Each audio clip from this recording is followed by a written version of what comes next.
Tuesday, April 18th, 2023. If I could ask everyone to stand for the Pledge of Allegiance. I pledge allegiance to the flag of the United States of America and to the republic for which it stands, one nation, under God, indivisible, with liberty and justice for all. Okay, all right. Any amendments to the agenda tonight? I don't have any. Okay. I'll make a motion, the board approve the agenda as presented. I'll second. All those in favor? Aye. Aye. The chair says aye. Okay. Anyone here for public hearing? Public input, sorry. Announcements. I have announcements. Thank you. I'm all upside down because we started a couple minutes late, so. All right, so a couple announcements. Monday, the 24th is town meeting at the Ayer Shirley Regional High School auditorium starting at 7 o'clock. This Saturday, April 22nd, from 9 a.m. to 1 p.m. is the townwide cleanup. Everyone can meet at Sandy Pond. All right. Okay, so I'll ask again because I think somebody just got in. Anyone here for public input?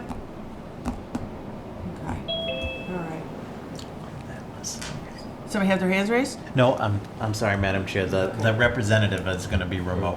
Oh, okay. Sorry. All right. So I have 6:03, so we still have 2 minutes into which to be able to start the public hearing.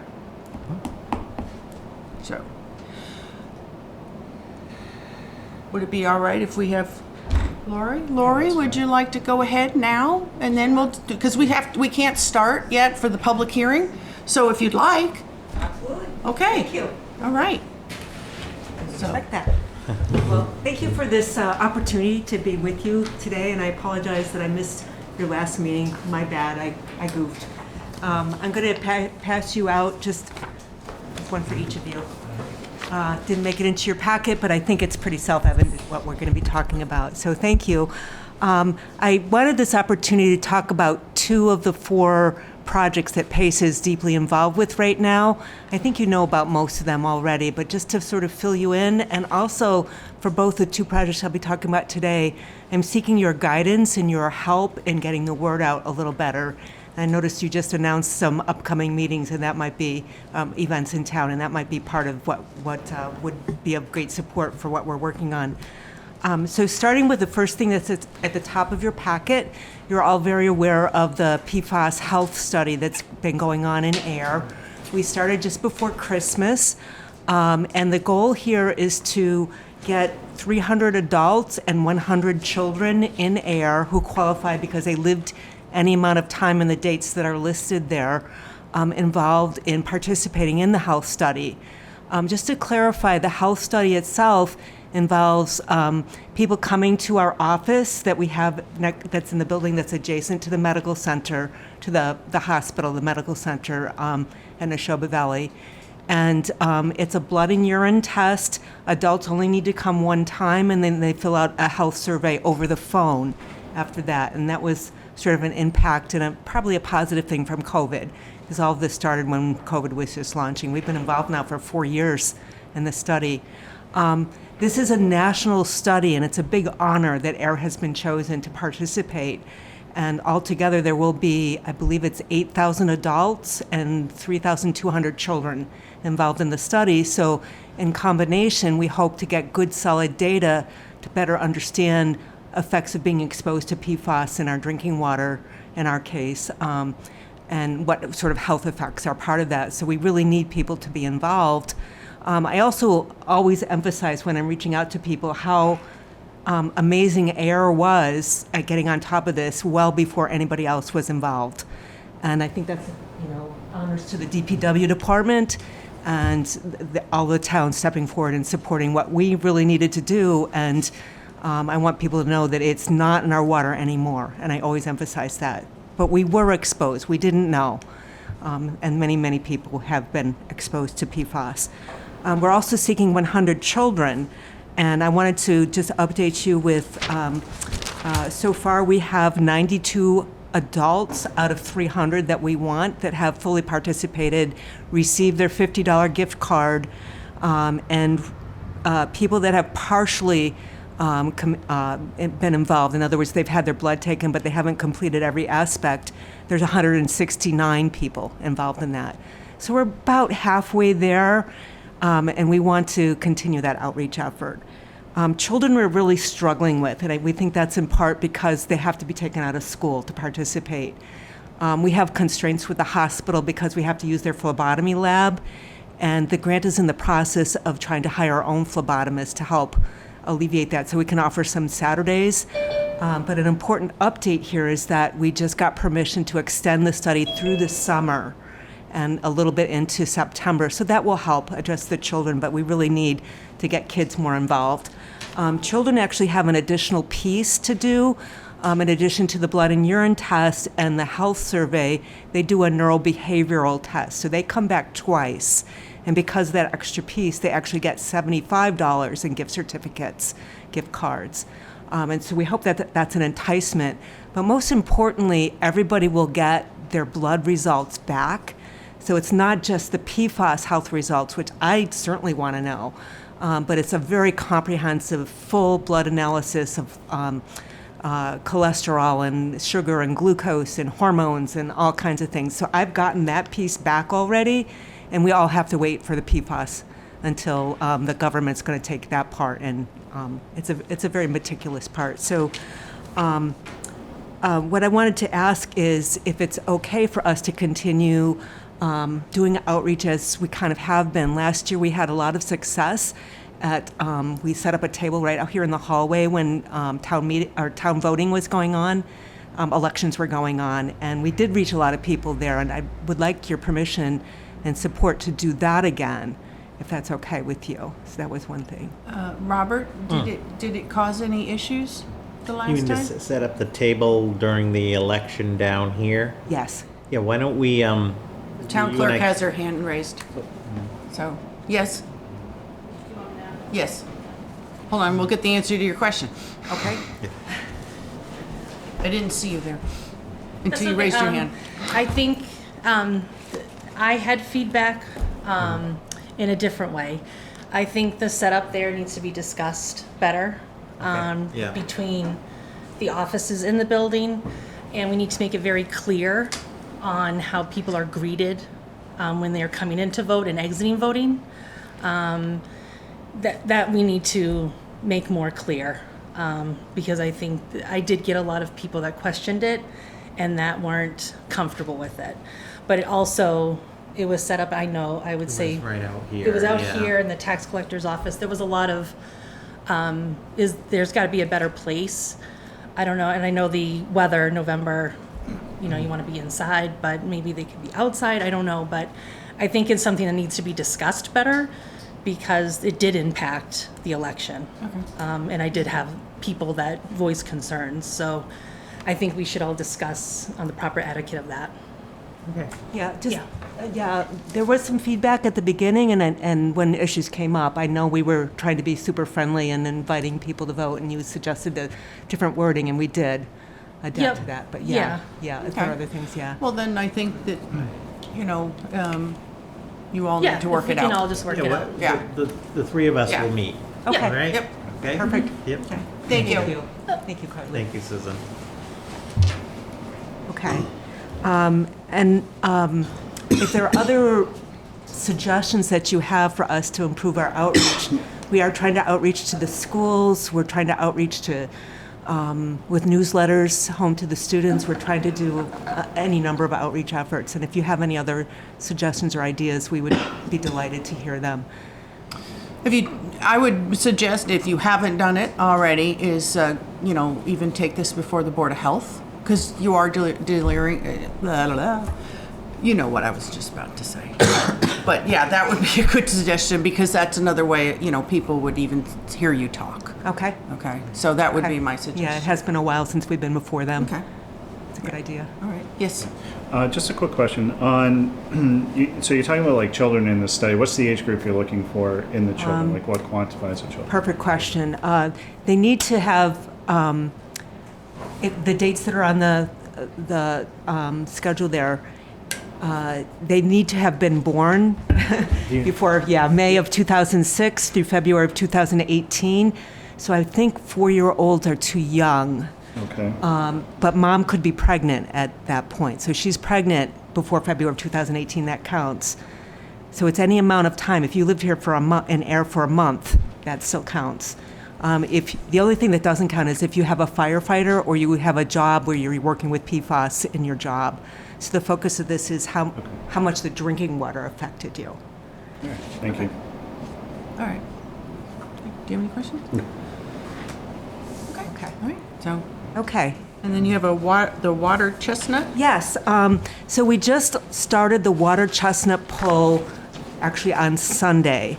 I believe you all know the pictures on the next set of pictures are various outreach flyers that we're working with. I'm working with Lori Sable.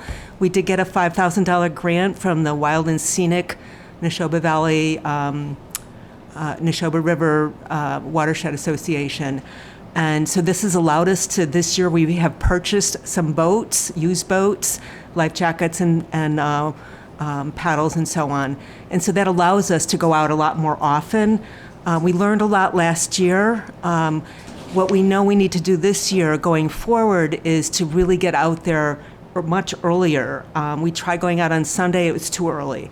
They're not quite up yet. And what I've learned is that if I could say, the golden time to get out there is when the plant has, if you can see the pictures of the nuts there. They're in the sediments right now, and they're hard to get out. I was hoping we could rake them out, but that's not really working. So when the plant has grown to a point where they're called rosettes, the leaves are floating and they're pretty small at the beginning, and they haven't rooted into the sediment yet. That's when you can go out and grab them by the hundreds. And that's when we want to get out. So it's going to be in about 2 weeks that we're going to get out there. I just made, actually today, connections with the school to get permission for students to be able to get community service time to help us with this. But we just want to get the word out as much as we can. We can get on top of this in about 3 or 4 years if we really approach it and tackle it at the beginning of the year. So the plan right now is to get out 2 or 3 times a week, try to, as I said, back it up to get out in May and April. Excuse me, what am I saying? April and June. May and June. Sorry, I'm nervous. May and June to get out there as much as we can to eliminate this problem as much as we're able to. What I've been warned is that as the plants came up last year, it was so thick. It was about like maybe this thick in plants that we couldn't even paddle through it. It just, you can see the pictures there. It's just overwhelming. So we tried to beat it back and contain it somewhat last year. That's as best as we could do because we had a late start. Right. And that was because we tested everything last year, make sure it was chemically safe for people to be out there. As we remove the early plants, we're going to be allowing sunlight to penetrate to the bottom where it couldn't get before. And so that might allow seeds that have been there for a while to come up when they didn't have enough light before. Okay. So that's why it has to be sort of continual for this year and probably next year. Okay. But I'm hoping that we'll continue to get this grant funding and be able to get out there and really tackle the problem. And once it's removed, just keeping on top of it should be relatively easy. Okay. All right, great. So, Again, helping with outreach is, if I can send you the dates of when our next polls are and you're able to announce it like you just did for the Yes. public meeting, that would be Yes. really helpful. please do. So just so this is the water chestnut pulled together, and it is from Pace, which is paceair@gmail.com, and also you can find it on Facebook, Pace Air, and so reach out if anyone's interested. And we're also trying to reach out to organizations like church groups or scouts Have you and talked to the businesses. conservation? Yes, we're working with Okay. Conservation Department. Yeah. Yeah. Yep. There's another way to getting it publicized too, and they'll help out and Okay. be able to help you get the word out and everything Okay. too. Great, thank you. Thank you. Appreciate your support. Thanks, Lori. Thank you, Lori. Okay. So now I think we're ready for the public hearing. Shall I? Yes, please. The Ayer Select Board will be conducting an in-person and remote participation public hearing on Tuesday, April 18th, 2023 at 6:05 p.m. regarding a petition by National Grid to construct a line of underground electric conduits, including the necessary sustaining and protecting fixtures under and across the following public way. Plan number 304-38359 Westford Road, National Grid, to install beginning at the point approximately 25 feet east of the center line of the intersection of Westford Road near Loon Hill Road, and continuing approximately 48 feet in the south direction. Installing 2 to 5 inch conduits from a new 3-way manhole being installed on National Grid substation driveway to existing pole number 36 Westford Road. Name of the applicant, National Grid. Date of the public hearing, April 18th, 2023. Time of the public hearing, 6:05 p.m. Location of the public hearing, in person, Ayer Town Hall, 1 Main Street, Ayer, Massachusetts, 01432. Remote participation via Zoom meeting number 897-9080-0793 or by calling 929-205-6099. Copies of the application are available by mailing the Select Board's office at ATM at air.ma.us or calling 978-772-8220 extension 100. Okay. Do we have the representative from National Grid here? I believe so. We were just pulling up the map. Okay.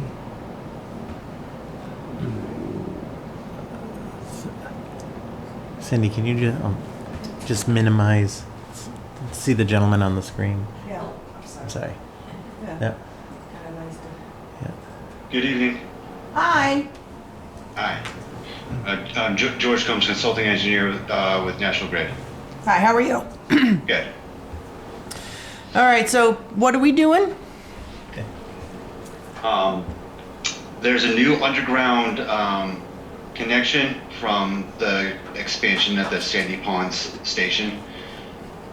This will be to backfeed and provide some support to the substation rebuild that is occurring in downtown. So when this cable will be installed to the riser pole just outside the station's driveway, just to the south of it, it'll be able to help provide relief to the project going on in downtown. So we installing a new duct bank and manhole system, leaving the expansion of the substation in the yard, working its way towards the driveway, and a new manhole in the driveway, and then 2 5-inch ducts to a pole. The pole already exists. We'll replace the pole and put a riser sweep on the pole to a switch. And pretty much just the getaway of the ducts from the 3-way manhole is what enters into the public way.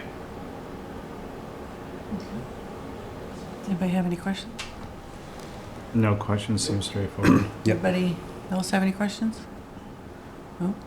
Madam Chair? Yeah. Just for the record, it did go through interdepartmental review. There were no concerns from any town departments. Yep. No, there was no concerns. Okay. I have no comment. Nothing. No, nothing else. All right. So, want to make a motion? Sure.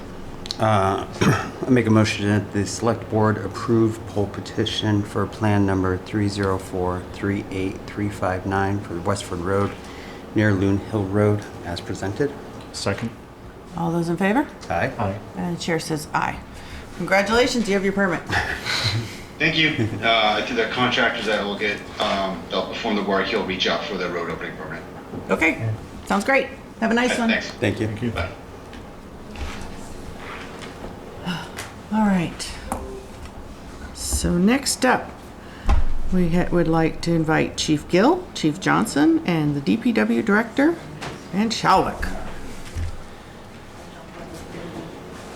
And Huh? I said and Matt. All right.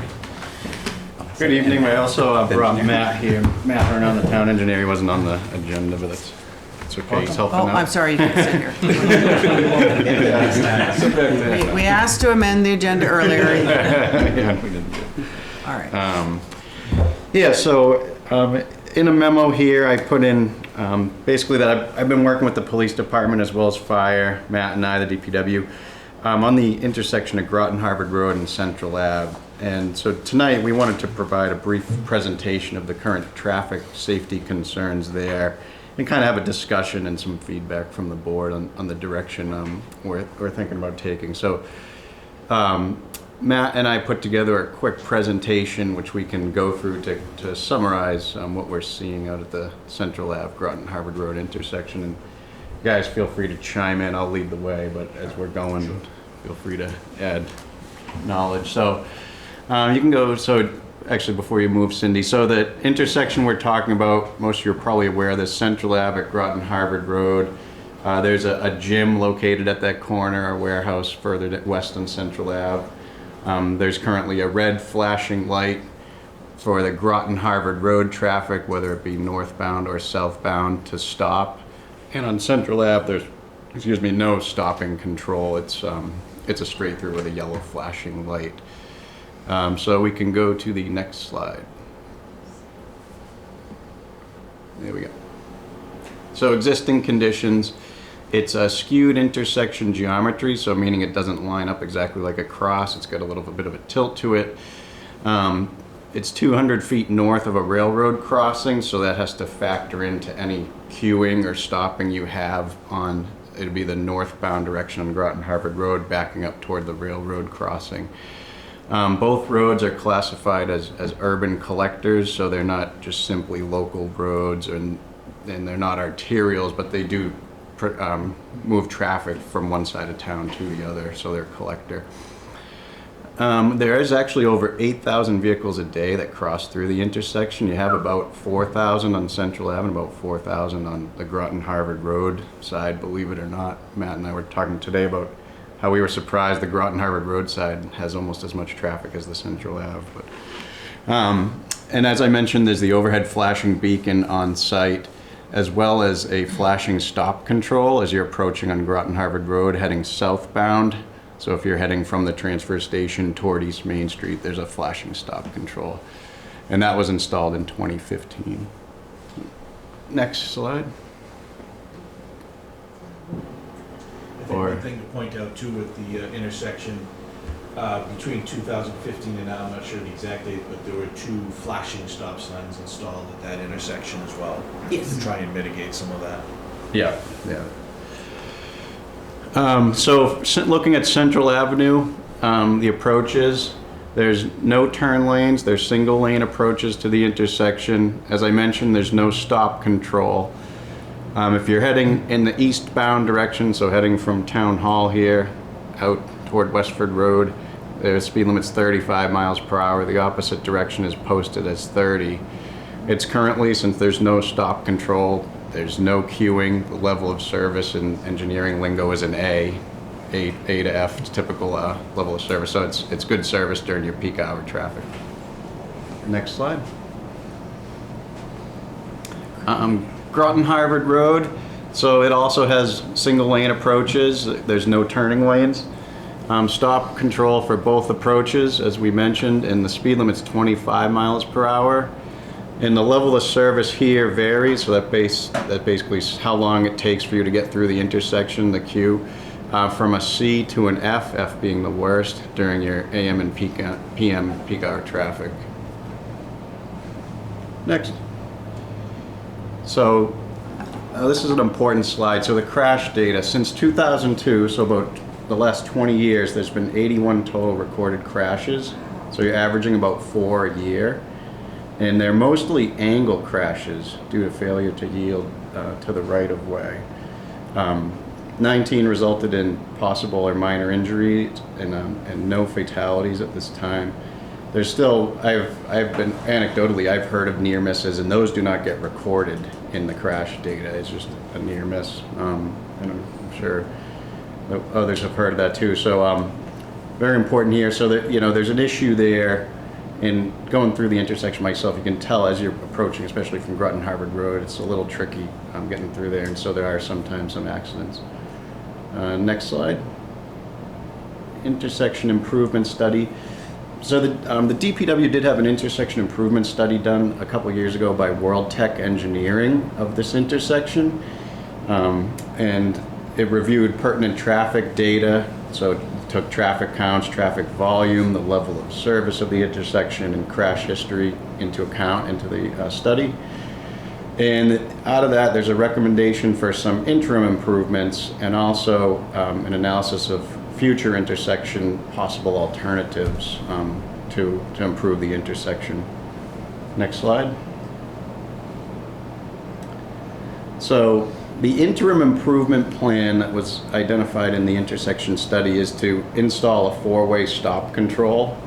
So basically you would leave Groton Harvard Road the way it is, but Central Ave you would add stop control both eastbound and westbound, make it a four-way stop. So it's relatively inexpensive. We could probably do it out of our operating budget. If not, I could probably use some Chapter 90. But it's basically putting up signage, pavement markings. But to do this, we can get further into it. I would have a traffic engineer develop a plan for us because you're going to need some approach, markings or signage. Everyone in town, everybody's used to going right through this intersection. It really needs to make sure that you're not having rear end crashes now that you put a stop in. And so there'd be no change to curbing, pavement, or drainage either, so it is relatively inexpensive. Next slide. So before I go through these next slides, there's three options that were in the improvement study, but I just want to make sure you know they are conceptual. It's early phase. We would really want to see, if we do move forward with a four-way stop, we'd want to see how that functions before we go to the next step of making a long-term decision. So option one, and there is a figure of this on the next slide, is not putting any traffic signal in, but simply adding a left turn lane to the Groton Harvard Road southbound side. So that's coming from the transfer station toward the intersection. The intersection would get reconstructed to have better alignment and tighten up the crosswalks, improve drainage and pavement markings. Preliminary cost was a little over $1 million. So you can go to the next slide, Cindy, and this shows a little hard to see. I don't know if you can zoom in a bit, Cindy, but it basically shows adding that left turn lane you can see on the north side of the intersection for traffic heading southbound, and trying to tighten up the intersection. You can tell the crosswalk, especially on the Central Ave crosswalk crossing Groton Harvard, is pretty long. Next slide. Option two identified in the study was to essentially do the same thing as option one, but add a traffic signal. So at that point you have your four-way stop and it's controlled by a traffic signal. Preliminary cost was $1.27 million. Can go to next slide, Cindy. So here's what the intersection would look like in that case, conceptually. I should really emphasize. Okay, you can go to the next. And option three, the engineers looked at was a roundabout. And this one, I don't know how well it would work, but it wouldn't require some right-of-way takings, I believe, or some private property takings for right-of-way. So you can look at that option on the next slide, Cindy. Yeah, especially over by the auto facility there. I think that encroaches the right-of-way. Encroaches the private property. So those are the three alternatives they looked at in this study. This is potential options from the engineer's point of view, what could be done up there. Let's go to the next slide. And those are long-term solutions. Just want to keep emphasizing that. So the next steps, we would recommend implementing the plan for our DPW, implementing the plan for the interim improvements based on the conditions we're seeing out there. See how those function, evaluate those improvements, and then consider future reconstruction or what our future options and scope would be at that time. Just to add in, for the future reconstruction options, those would take a lot of time in terms of planning and funding, so it wouldn't be something we'd be able to implement immediately.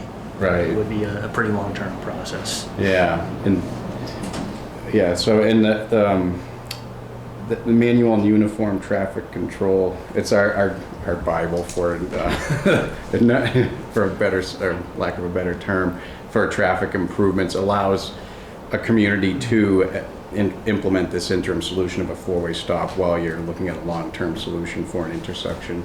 So at this time, we can move forward with that if that's, what we decide on this discussion. I don't know if there's anything else that you guys want to add from public safety point of view. Just one of the things I'd like to add about that intersection, that's our probably the area that we experience our most significant traffic collisions there. We were just kind of going over some of the observations that we've had over the years. I mean, we've had a couple rollovers. Just the way that their cars are angled during the collision, that they end up on their roofs or their side.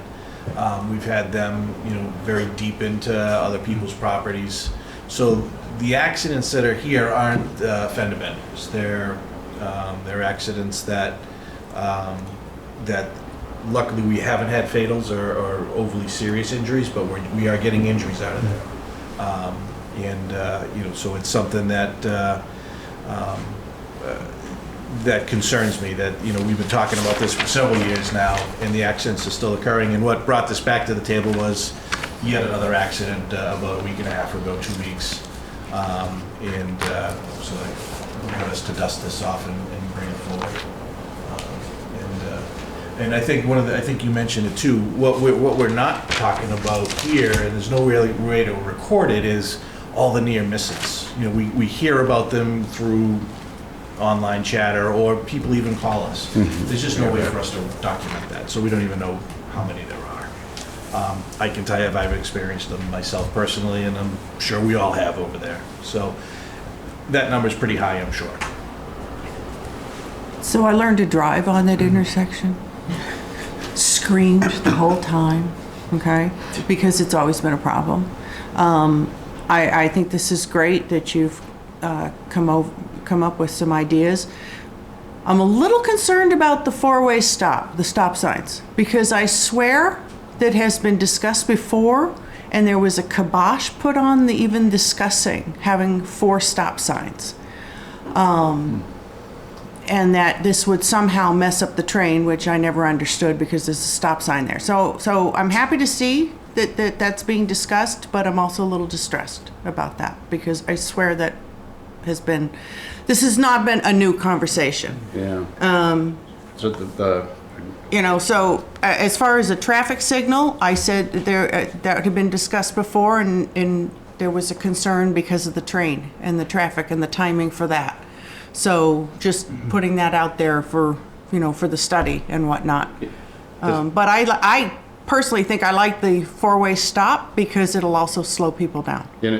The study, it improves the queuing on the Groton Harvard Road toward the rail, because on Central Ave now you're stopping that traffic, so now Groton Harvard Road actually gets to move. Their level of service improves. The Central Ave level of service goes down as part of the 4-way is in the study. Yeah. So the 4-way stop, I agree it's not a perfect solution, and there would possibly be some issues with that. Obviously, people getting used to that, who've driven through it for decades. But that would get rid of the severe angle crashes that Chief Gill was talking about, the major crashes, which is what we're looking for. Yeah. Madam Chair, and I think too, as you notice, there's no fatalities, which is fantastic, but I think it's the Absolutely. safety technology in the automobiles. But most of the crashes we get there, they all end up getting towed, and it's the safety features in the car that keep the injuries and stuff down, in my opinion. Oh yes, cars have definitely improved in that aspect. So I kind of liked the roundabout idea, but you're right, it goes into other people's property, and I think that there might be someone like, okay, but I don't think that that's the optimal. No. Yeah. Questions? Comments? No, I'm in favor of the 4-way stop. Like, people do I'm in favor of the 4-way. I interim. mean, I live off of Groton Harvard Road, so I've had my share of near misses myself. One thing I would just kind of venture to offer is, one of the things I notice is because we do have the train that does stop across the tracks and sometimes for an extended period of time, is some signage to, I guess, alert drivers that they can go through downtown to get around the train. Because there have been instances where we've been stuck on Groton Harvard, 10 cars deep, waiting for a train to move, and it can't go anywhere. So that would be one suggestion for the interim. On the longer term, my big question is why we would need the turn lane coming down Groton Harvard. Because I've lived in town, I've lived in the same house for a long time. And we've never run into a situation where, other than when the train's involved, where we've had to queue up so deep that it's like, wow, I wish there was a turn lane. Yeah. I think from the engineer who did the study and looking at the level of service, and they saw through their computer model and through the traffic counts that there was a poor level of service that would improve that condition. That was at the major issue at the intersection. I don't believe so, and I agree with you on that. It would help. And although it would be an expensive fix, we'd have to go pretty far back up. Right, that's the other thing, is looking at the property lines and, kind of how it lines up on that first picture. It does look like we're taking some right-of-way area. What about like a turn lane on Central going down to indicate like you're going to take a left on the Groton Harbor? That could definitely be considered. Yeah. And possibly. Yeah, because wouldn't that also create a new visual for the car coming on Groton Harbor to then see that it's a 2-lane, so then they can differentiate like who's going forward and who needs to turn too? So, ideas. I don't think it was talked about here, just because with with Central Ave, would there be no stop control? It's level A, I guess. So they weren't trying to make any improvements to that, although if it was a traffic signal or a 4-way stop, we definitely consider that. Yeah. Okay. All right. So right now you at least want approval to do the interim? Yeah, I think that was kind of, we just wanted the feedback and then get the board's opinion on that. And so we can move forward, Matt and I, and working with the public safety to get that moving. Go ahead, Robert. Madam Chair, just one question through you. Dan, if the board was to authorize the interim plan that you have, what do you anticipate as far as next steps, sort of timeline? So it won't take long to draw up a plan. The engineer can do that pretty quick. And then we just gotta figure out how to implement it. But one thing I'm not sure, I don't think, and I have to look at this, if there's any state requirements for them to review the road. I just got to look a little more at the process, and we might have to update our traffic regulations as well. I'll just double check those. I don't think we have to. So I'd say relatively soon, within a couple months, you could probably have something out there, I would think. Thank you. Would that require so you said the blinking red that's up above is only on the Groton Harvard intersection, so would that require a 4-way then to swap that out? Yeah, so that would have to be red all around, yeah. Tim said we'll change the light bulb with the ladder truck. Actually, there you go. You have to wait a year. Well, I'm just going to throw it out there. I like the flashing stop sign too, because I think that does help alert people that there's a stop coming up too. So just Yeah, put it that does out seem to there. work well. So, yes, do I have a question? Yep. Yes, Pauline. Good evening, thank you. I guess you're not surprised in chiming in on this particular topic, but question to Dan and Chief Gill is, would there be any improvements to assisting pedestrians crossing with the interim plan with a 4-way stop? It's not easy now, and just thought I would throw that out. Chief Gill, I want to tell you, your officers are always very helpful in getting across that street when I get there, so thank you for that. I'll pass that along. So we'll look at that when we develop the interim plan, but we're really looking at the traffic right now. And I know the long-term plan, we did show, modifications to sidewalk and curbing to tighten that up, move locations. That would be the better, solution for the pedestrians. But we can take a look when we're drawing up the plan for this 4-way stop, if there's any improvements we could make as well for pedestrians. Great. Thank you. Thank you. Anything you can do to make it easy to get across is fine by me. I appreciate it. Thank you. Thank you. All right. So any further? That's all I have. Nope. Glad to see it finally happening. Thank you. I just had, what you guys are all Do we set. need to make a motion? We don't need any motion. No. All right, just making sure. Yeah. Go for it and do. Look at them all running.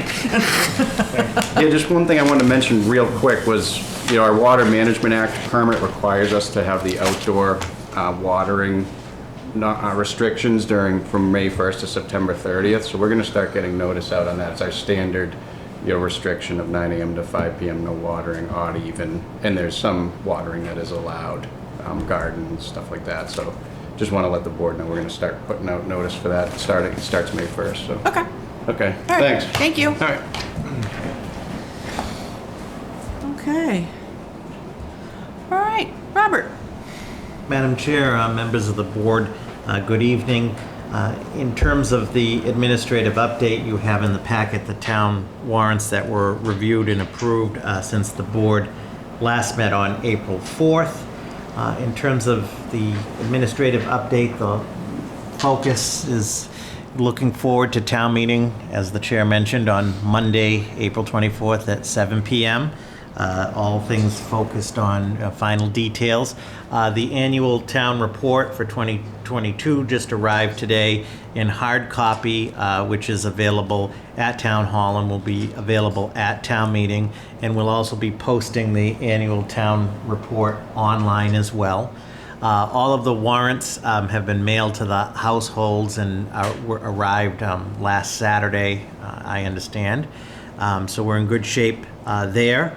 The BUY board did meet and is putting together a brief presentation for town meeting on Article 3 for the budget, and we're going to sort of, between the FinCom reps and Selectman Hood, myself, and Barbara, we'll have a brief presentation. The budget book is also available. I want to thank Barbara Tierney, the finance manager, and Carly Antonellis, the assistant town manager, for putting that together. That's available online. There will also be hard copies available at town meeting, and there are hard copies available in advance of town meeting upon request through the select board's office. So I think we're in good shape for town meeting. I don't know if there's any questions from the board on that. That's been the main focus.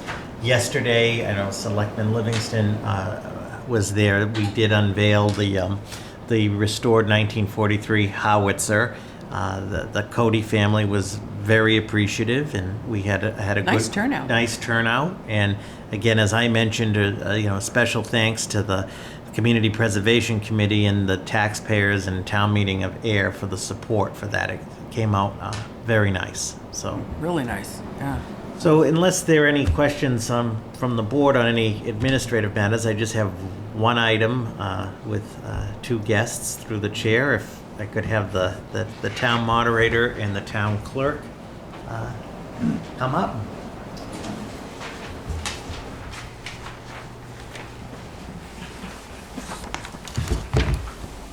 Welcome.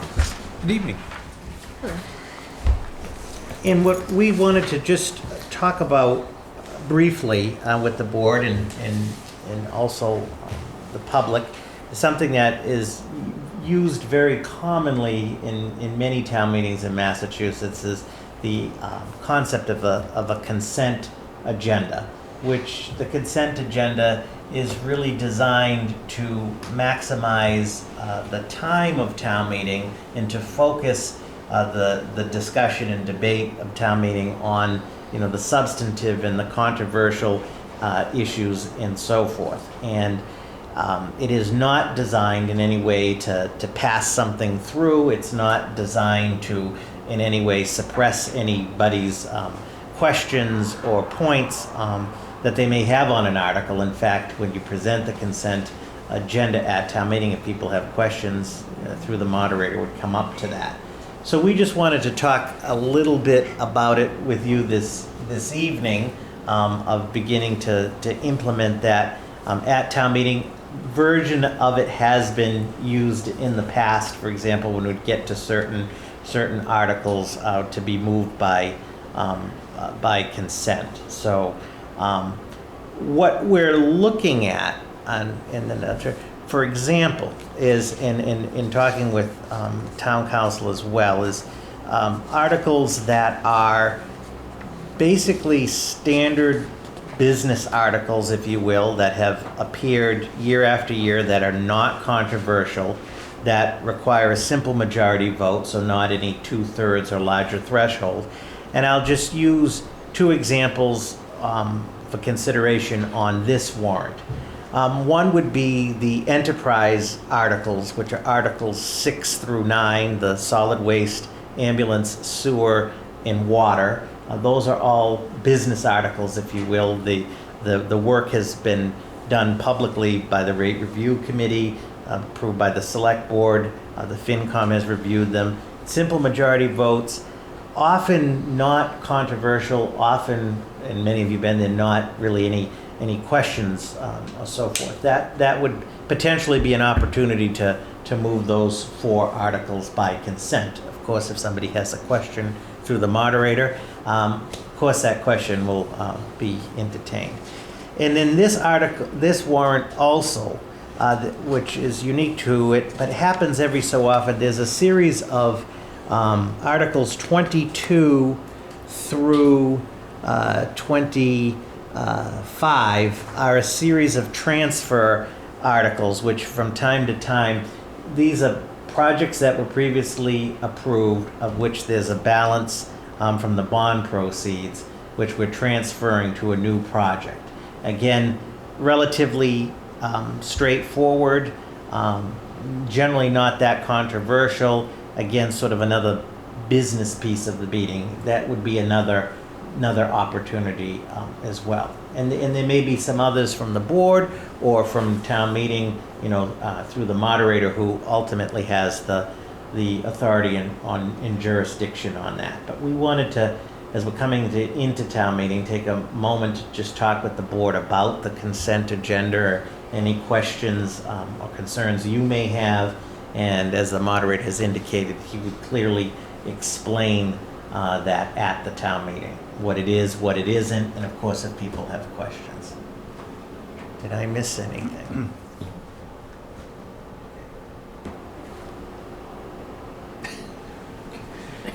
I did look historically in the past, like 7-8 years, particularly the enterprise articles are typically, it takes longer to read it, second, no discussion, vote. And similar with the transfers, which again are just business, it's moving it from here to there. And again, those tend to start just firing through. So the discussions on the larger, and I want to say more important, they're all important. But that's focused where it needs to be. And some of these are just our standard operating items. So it's nothing, obviously, or the debt exclusions, things like that. There's still the process to bring it to town meeting. And as always, if someone questions, wants to ask the moderator, that of course still is available. It's not like you can't have a question or a discussion. So it's just to see to help when sometimes people get anxious, it's going to be a long night. So I know like the 6, 7, 8, and 9, they're all in order. And then you've got 14 and 15, and then it skips to 17 and 18. So are you going to try to clump them together? Or are you going to, when you get to them, say, hey, how does everybody feel about, 17 and 18 moving by consent? That's actually a really good question. This is something been a point of discussion. Consent is grouping of like items. That's really how to think about it. We got big words for it and stuff, but that's grouping things together. I think, I don't have the numbers in front of me, but it's 5 through 9. 6, 7, 8, and 9. Yeah, 6, 7, 8, 9. So 6 through 9, they make a whole lot of sense together. And the later ones make a lot of sense to go together. The other ones, if I remember, But you my could piece like of group paper on the maybe chair. It's by 14 and category. It 15. does. It's kind of by category right now. Yeah, but then you have, the blank. So what I'm trying to say is, we don't want to have accidentally cause a confusion, like, say, okay, let's do 14 and 15, and then 17 and 18, and then everybody's like, what happened to 16? Because sometimes, We'll take them- we'll too, take them in things order. get heard wrong, And, so. And to be honest with you, Madam Chair, hadn't thought all the way through exactly how we'd execute the evening. It's a balancing act. I think using the consent is a really good opportunity. Oh, yes. The last two articles are articles we got to talk about. Or the later articles are Correct. the debt exclusions. So we want to be able to get there. And as Mr. Pompion said, we're not going to not stop if somebody has a question or a point. But I think the two natural groupings right now are the early ones and the later one that the town manager suggested. So in some ways, we'll see how the evening goes and see if we can group them together and keep moving. But Yep. I think it's a good idea. It's kind of hard to predict. Yeah. What's No, gonna I think happen it's a and- good idea. And so. if we are in a position where there's any confusion at all on the floor, it's better to take the time and get through it than it is to have it unsuccessful. It's a change. Change isn't good.